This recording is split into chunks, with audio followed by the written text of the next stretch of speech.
More Americans now die every year from drug overdoses than they do in motor vehicle accidents. That's according to the Centers for Disease Control and Prevention. 50% of people 12 and older have used illicit drugs at least once in their life. 700,000 drug overdose deaths in the U.S. since 2000 are nearing 1 million. The federal budget for drug control in 2020 was $35 billion. Hi, and welcome to this edition of Mid-South Viewpoint here on the Bot Radio Network. I'm Byron Tyler. Stacy Dodd is a certified addiction interventionist. He has over 20 years in recovery, and our guest today, Stacy, welcome to Mid-South Viewpoint. Thank you for having me. Quite an honor. I've heard some great things about you. I know you have a plethora of areas you're involved with, your hands are in. We were going to focus on drug addiction and some of the work that you do for that. Also, we want to mention about the Hope Center and a special award that you're about to pick up from the Memphis Grizzlies. That's pretty exciting, too. Mm-hmm. So why don't we start with that? Tell me about the Hope Center. So the Hope Center is a nonprofit organization based in Northwest Mississippi. We were founded in 2015. Mr. Kenneth McKinney and I have been partners on that for the entire time since we started. We are a silver level affiliate of the Mentor Memphis Grizzlies organization.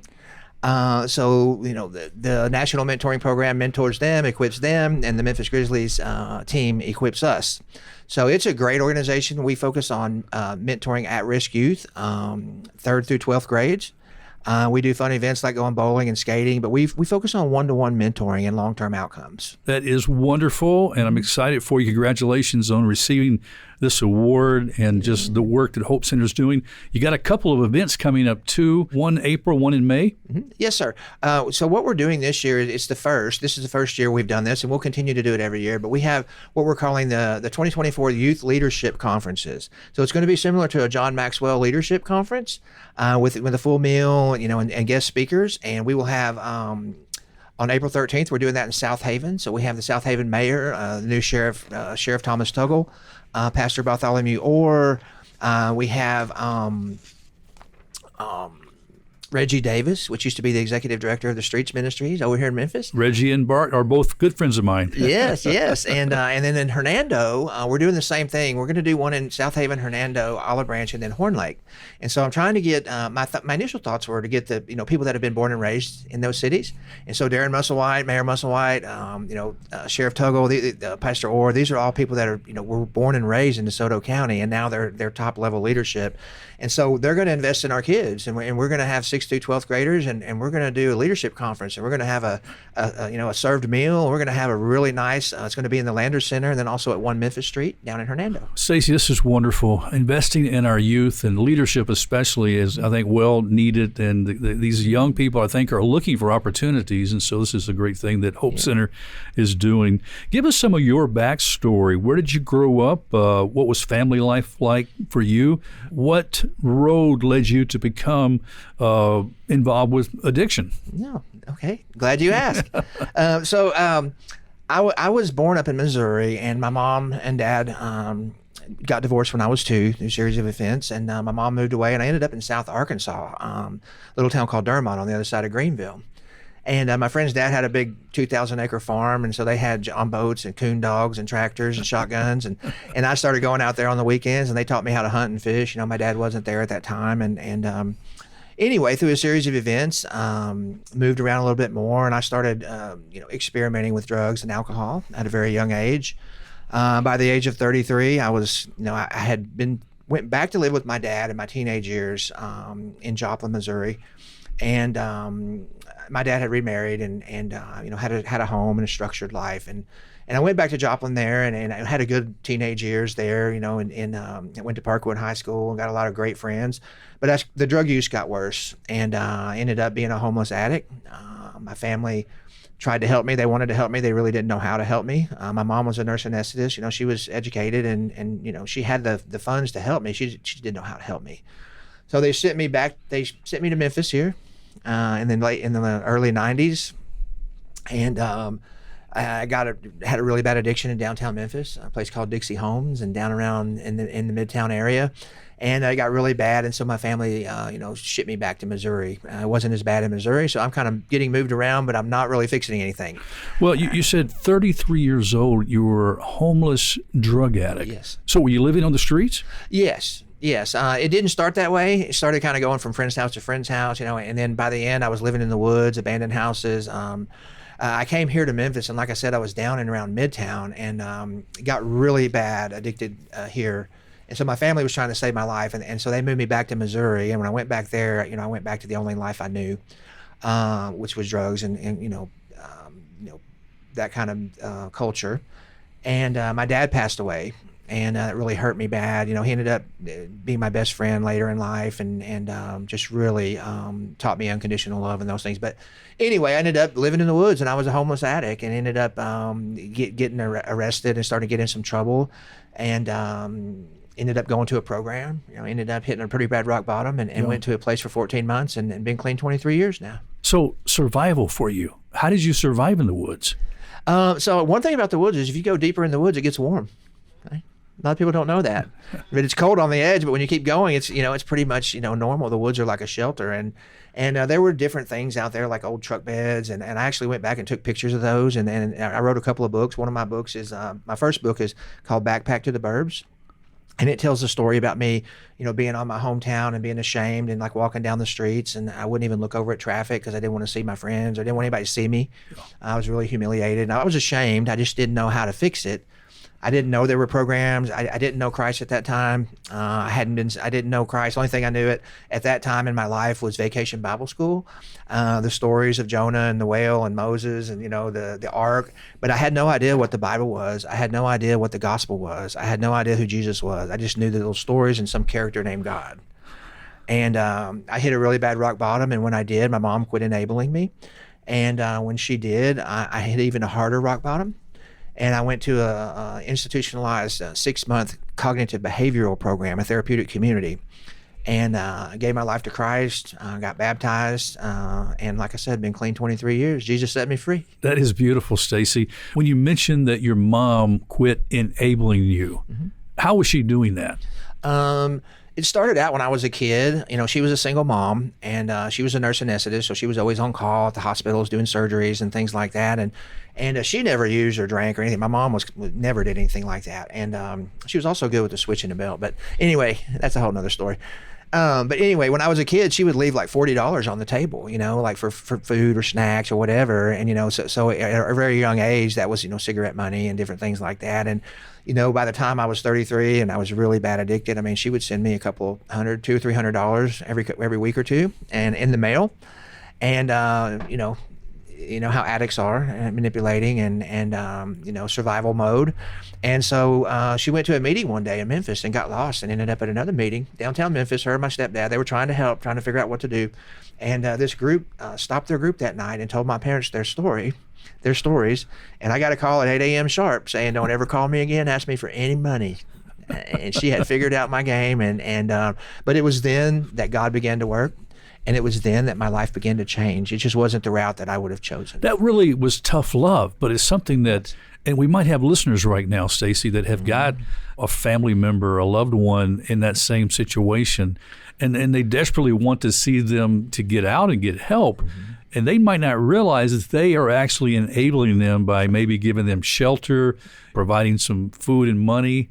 Sometimes you just got to stop it all, right? That's right. Yeah, it's anything you do. If a person's using drugs, chemicals, or alcohol, a lot of people think alcohol is not included. Alcohol is one of the worst. When people think they're okay when they're not. But if you're paying for their cell phone, if you're paying for their rent, if you're paying for things that enable them to not have to pay for it, then they can use their money on the chemicals and the drugs and maintaining that lifestyle. And so, if a person's addicted or drinking alcohol, regularly alcoholic, they're not going to quit on their own. And if they get to make the decisions and they get to call the shots, they're always going to make the decisions so they can keep using, right? Yeah. And many times families, if there's any families listening, just remember that people that are in active addiction and alcoholism, they don't listen to their family. You're the last person they're going to listen to. And it's nothing, no, you're not doing anything wrong. Yeah. But a lot of times that's where my interventionist work comes in. I'm trained, and I've also know how to talk to them. And I can talk them into coming to treatment. I mean, many times I can give them a copy of my book. I make friends with them. I don't tell them what they're doing wrong. But I have some very proven techniques of getting them to realize that they need help and that we're here to love them and care for them. And but I can also help families with enabling, because sometimes they need moms are the worst. My mom, the reason I know is because my mom was, but I get about 10 or 20 calls a day for people seeking help for treatment. And many times the family is the problem. Are there certain personality traits that someone that struggles with an addiction may have that makes them prone to abuse? Are you talking about the addict or the enabler? The addict. Not working. That's one of the behaviors that you'll notice. A lot of them don't want to work. Whenever you offer them help, they have every excuse not to come. Let's see, what else? Blame shifting, blaming other people for their problems. When I teach on addiction at the recovery center or in the jail, which I do a few times a week, I teach them that there comes a time in our life where it doesn't matter whose fault it is anymore. A lot of people focus on, well, I was abused as a child, or my dad, like I could say my dad wasn't there when I was young. But there comes a time in our life where we don't really need to focus on whose fault it is right now. We need to fix it. We can discuss whose fault it was later when we write a book or tell our testimony and things like that. But many people get that victim mentality, and that's an excuse to keep using. It's a learned tactic, not really intentionally. I don't think they intentionally do that, but they end up, I'm the victim. It's not my fault. It's my family's fault, or it's my spouse's fault, or there's always the blame. Yeah. Fentanyl is a Schedule II controlled substance that's similar to morphine, that's about 100 times more potent. Drug trafficking organizations typically distribute fentanyl by the kilogram. Now, understand that 1 kilogram of fentanyl has the potential to kill 500,000 people. That is crazy, Stacy. Mm-hmm. But this has become an epidemic in our country. It is. Mm-hmm. Yeah, the sad thing about all of this is that whenever a drug user is using drugs, okay, so let's just say it's methamphetamine or cocaine or fentanyl, it comes in a powder form. And when you look at it, you can't tell how much fentanyl is in there, if any. So when you're out on the streets buying drugs and stuff, you're buying a powder form, right? You're buying a bag with some powder in it, right? You never know what's in there. So, it is so sad that I've heard stories about people that, that they take a buddy with them and they say, hey, I need you to come with me because I'm going to use and I may die. So they know that they may die, but they still go use. And once they get, addicted to it, it started out with many times it starts out with opioids. They get prescribed it from the doctor, whatever, for pain, or, they break an arm or whatever. And then they run out of the prescription, or they can't get the prescription pills anymore. So the next best thing is heroin, right? And so we've evolved from heroin into now down to fentanyl. And it's even getting worse. There's new stuff out on the streets now that is even worse than fentanyl. Why can't a drug addict just quit on their own? And just say, you just can quit. That's a good question. And I teach on that too. I teach on free will. So many people think that they're just choosing to do it. Okay. So the illustration I like to give is, I haven't had any drugs in my system for 23 years. Okay. If I was to go get some drugs tonight, I have no drugs in my system influencing my decisions. I know right from wrong. I've tasted the consequences, and I'm an adult. Okay, so if I use tonight, that's Stacy Dodd's fault. Right. It's not anyone else's fault. It's not the sheriff's fault. It's not my drug dealer's fault. It's not society's fault. It's my fault alone. Okay, but once you touch those chemicals, your free will is annihilated, and you're going to do what those chemicals are designed to make you do. And I teach them. I'm trying to get them to understand that they can't win. It's an unwinnable battle. And it doesn't matter how good looking you are, how smart you are, how rich you are. If you start using those chemicals, you're going to do the same things that the other humans that do those chemicals do. It's a chemical.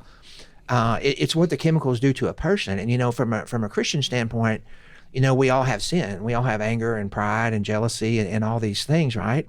If you take man-made chemicals and deposit those in an already flawed vessel, you can't manage it. You're not going to manage it. I mean, your emotions, your feelings, your heart, your mind, it wasn't designed for fentanyl or methamphetamine, Yeah. So the only answer is no more chemicals. And I teach no more chemicals. I teach, you have to get to a point to where you're not going to use anymore, whether it's your anniversary or New Year's Eve or, it doesn't matter. You can't use ever again, because when an addict starts using again, let's say they come to treatment and let's say they've been clean for 60 days. If they touch it again, alcohol, any of it, if they touch it again, they've got to start all over. Yeah. And the resources run out. Insurance runs out. Family can't do it anymore. Finances, looks fade. I mean, everything fades. Yeah. And it's all just a temporary fix. And so, the answer is simple answer, but it's really hard to get someone to understand that and actually to be able to do it. What about Celebrate Recovery? I know that program has launched in many churches, even in our area that we're talking to right now. How does it differ from programs like AA or other drug rehab programs? Mm-hmm. So, in my opinion, I've been in Christ-centered recovery for 23 years. I'm a big fan of Christ-centered recovery. But to me, the main difference is it's based on scriptures. It's based on God's word. And it's fueled by the power of the Holy Spirit. So what that means is if you have 50 people in your Celebrate Recovery group and they're born again believers, then there's a lot of presence. The Holy Spirit is strong there. And that brings everything to life. We're not just telling stories. We're not just, telling more stories like what we've been through. We do testimonies. We do lessons. We have step study groups that meet one night a week for a year. It's a powerful program. And it helps for every hurt, habit, and hang-up. So when you're talking about Celebrate Recovery, it helps for not only drugs, alcohol, it helps for abuse. It helps for gambling, anger, grief, divorce, anything, because God had it figured out long ago. God had all this stuff figured out long ago. And so Celebrate Recovery is a Christ-centered 12 steps and the 8 principles, which is the 8 Beatitudes that Jesus taught on the Sermon on the Mount. So that's what it's powered by. And the DNA of Celebrate Recovery is that Jesus is Lord. Stacy, without compromising the confidentiality of some of your clients that you've worked with, can you share some success stories of those you've helped and you've seen them get on the other side of their addiction? Yeah. So I've got hundreds of stories, okay? And these are my favorite things. And so I'll give you a story just the other day. So I do the jail ministry with Celebrate Recovery. I work at Vertava Health, which was just acquired by Bradford. There was an announcement made on social media a few weeks ago, but we are Bradford Health Services. We're real proud of that, really excited about the future for Vertava Health out in South Haven. We have the detox and the residential treatment center, inpatient, outpatient. It's a great program. I've been with that organization for 9 years. We have about 180 patients a day. So last week, to tell the story, I was in the jail ministering to a group of men, and I met a young man and started talking to his family on the outside, and immediately when he got out of jail, I was able to get him into our recovery program. And so he came to an inpatient program, or actually the outpatient program, and where he had therapists and clinicians, and he's getting good care. He's getting good clinical care. And so at the same time, I was able to take him to Celebrate Recovery at our church. And then I also took him to church yesterday. And so he's back with his family. He has hope. He has a future. He's starting to follow Christ now. We have numerous, when I'm in South Haven in DeSoto County and I'm going about my daily life, visiting accounts and doing the things that I do, I encounter people all of the time that came through our program that are going to Celebrate Recovery. They're sharing their testimonies. They're leading. They're volunteering at church. They have great jobs. When they see me, they just arms open and they just come at me because they're so happy. And I don't fix people. Only God can fix people, I believe. But He uses us, and He uses our ministries, and He uses our churches. And so, in DeSoto County and also in Memphis, we have a huge recovery community. Everybody from the sheriff to the mayors, and I'm talking all of them, all of the mayors, all of the sheriffs, all of the chambers of commerce. Support us, and they support our mission. Even to the point to where they all know my story, and I was Man of the Year last year for South Haven. Congratulations. Through the South Haven Chamber of Commerce. That's a big thing, and it's not any of this is about me, not one bit of it, but it is about what God can do. What God can do with someone that surrenders to Him. And I never knew God existed before. I never knew there was another life available because no one had ever told me. But man, it's the greatest life ever. And I believe that whenever you give your life to Christ, His his love begins flowing through you into this universe, and that's the way it happens. And I also believe that there's no force on the universe that can deliver what the Holy Spirit delivers, the passion, the fire, the energy, the discernment, the conviction. I mean, everything that the Holy Spirit does is what we need. And people in recovery, they need extra because they're trying to rebuild from nothing many times, and they're heartbroken, and they're sad because they've let themselves down. When you read my book, on the back cover, it talks about how I had felt like I had failed God. I felt like I had failed my family, and I was devastated. But Christ came in and adopted me and changed all that. Did your family ever see that difference? Ever see that change? My dad never got to see me clean. He did tell me, he would come and find me when I was on the streets and I was in really bad shape, and he never gave up on me, but he never got to see me clean. He passed away before I got clean, but he did tell my family, some of my family members, that he knew I was going to be okay. I don't know how he knew that, because it sure didn't look like it. But my mom did get to see me clean. I actually, when I got out of my program, I came to Memphis, and my mom gave me one last chance that she shouldn't have, and that's what moms do. This time there was no money involved. It's just a place to lay my head and a ride to work. And I stayed with her for about 4 years, her and my stepdad here in Memphis. They actually lived over behind St. Francis after Midtown, and then I got to move my mom in, and I got married in South Haven, built a house, and moved my parents in, and got to feed and take care of my mom for 14 months. She had dementia and Parkinson's, so I got to give her a little bit back, but she did get my 10-year chip at the Celebrate Recovery meeting, and she actually fell asleep at the table right after that. But my mom did get to see it, and she would tell you that nothing worked besides the route that God took me down. Stacy, what a beautiful story of God's transforming power again through the gospel, as you mentioned, through what Jesus can do. What has God taught you, Stacy, through serving people with drug addictions? So I could talk all day about that. What he's taught me is, first of all, we don't give up on people. I don't give up on people. I was at the facility inside the facility as a director for about 7 years, and I would go chase them down the street and bring them back. I would go get them at 2 a.m. and bring them back. I don't give up on people. When sometimes families call me and they can't do it anymore, but we're still not giving up. They may give up, but I'm not giving up. And so it's also a combined approach. It's not, everything's different for everybody. I mean, if I encounter someone and they don't believe in Jesus and they don't believe, that's fine. I'm not going to try to convince them. I'm not going to tell them they're wrong. I'm just going to keep on loving them and let them see the love of Christ in action. And God will reveal himself to them. But when it comes to chemical addiction, and I didn't believe this when I first started working at the Recovery Center, I didn't know how my faith was going to fit in with a clinical program.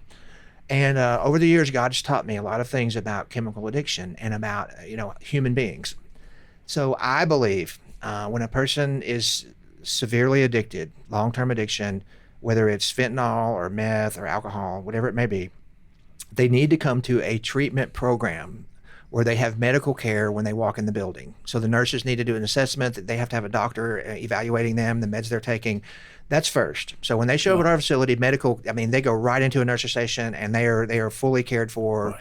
And then the medical doctor the direct medical, the MD gets involved. Mm-hmm. And then at that point, they usually go into detox. And then after they're medically okay, everything's good, they're starting to feel better, then we start the clinical aspect of the program, where they're going to groups. They have a master level therapist. Mm-hmm. We teach dialectical behavioral therapy, motivational interviewing. We do MAT, which is medicated assisted treatment, if they need it. And then one of the things we also do is the aftercare part. So when someone admits to our program, they are part of our alumni family right then. Mm-hmm. And so that never ends. So we do Zoom calls. We do Zoom calls every day. I was on one this morning called Coffee Talk. I do one on Wednesday nights, which is Celebrate Recovery, Christ-centered Zoom call. So our graduates across the country, they sign into the Zoom, and I'm sitting at a table, and some of our current patients are there, and we do Christ-centered recovery. We do AA calls. We do veteran calls. We treat a lot of veterans. We do just Coffee Talk, Motivation Monday, but they can join meetings walking down the street in their car, wherever they are for the rest of their life. They have meetings that come through our program. So you have the clinical aspect. First of all, you have we have to get them there, okay? And that's a lot of work. Yeah. Just getting them in is a lot of work a lot of times. And then we have the medical aspect. So nurses, doctors, nurse practitioners, psych nurse practitioners, EMDR therapy for trauma. We do all of that. And then They go into the clinical programming. So we do church, we do AA, NA. We do expressive art therapy. They love art therapy. We do yoga. We do music. We do church. Like I said, Celebrate Recovery. We have Celebrate Recovery groups. We have Smart Recovery. So when it comes to our program, they don't have to go to church if they don't want to. Right. It's an elective, right? So if they want to, they can go. We give them Bibles. I actually baptized over 800 of them in the pool back there over the years when I was at the campus, and they love it. I mean, they love it. They get connected back to Christ. Many times they've been in church with grandma or mom, as kids. Yeah. And now they went down a bad road, and they're devastated many times emotionally and spiritually. And so we offer that to them. If they want a Bible, we're gonna give them a Bible. If they want, I give them copies of my book. They love my book, and we just love on them and care for them and help them get. We help them get jobs. I mean, we help them, the full person. We don't the days of 30 days, we'll see you later. That's long gone. Recovery is totally different now. Yeah. It's a long-term commitment. I mean, you've got to lifetime, and it can be a messy situation. Obviously, right? Mm-hmm. You step into some messy things when you're trying to help someone get out of an addiction. So, how can the church better serve people in our community battling drug addiction? So, I think the church can they need to partner with their local recovery centers. That's one thing they can do. They need to partner with their local jails.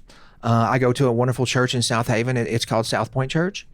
And so I do church in the jail, DeSoto County Jail, on Sunday mornings at 11. So I take the South Point message. My pastor sends us the message, and we take his message into the jail on Sunday mornings. On Thursday nights, we take Celebrate Recovery inside into that same jail. And so the church is actually, those Celebrate Recovery groups are under the umbrella of South Point Church, right? And so at Vertava, which is Bradford now, we take our patients to Celebrate Recovery at the church on Thursday nights when they get to a certain level, right? And then when they get into outpatient, when they're moving into sober living homes and they're moving out into the community, they go to South Point Church. and South Point Church welcomes them in like they're our own family, and they feel comfortable there. They feel welcome there. And so, our church is a place where you can belong before you believe, and it's magical. I mean, they're feeling love. They're around other people that aren't judging them, that aren't looking down on them, that don't think their mistakes, create their value. And pretty soon they're serving. Pretty soon they're getting jobs. Pretty soon, I mean, they're actually working in the community, providing employment. A lot of places are having a hard time finding employees. Yeah. And some of the people that come through our program are some of the best employees you will ever find. Wow. I mean, they are hard workers. They're passionate. They're thankful for a second chance. And but the church is critical to that. And so let's just say you have a church in Memphis.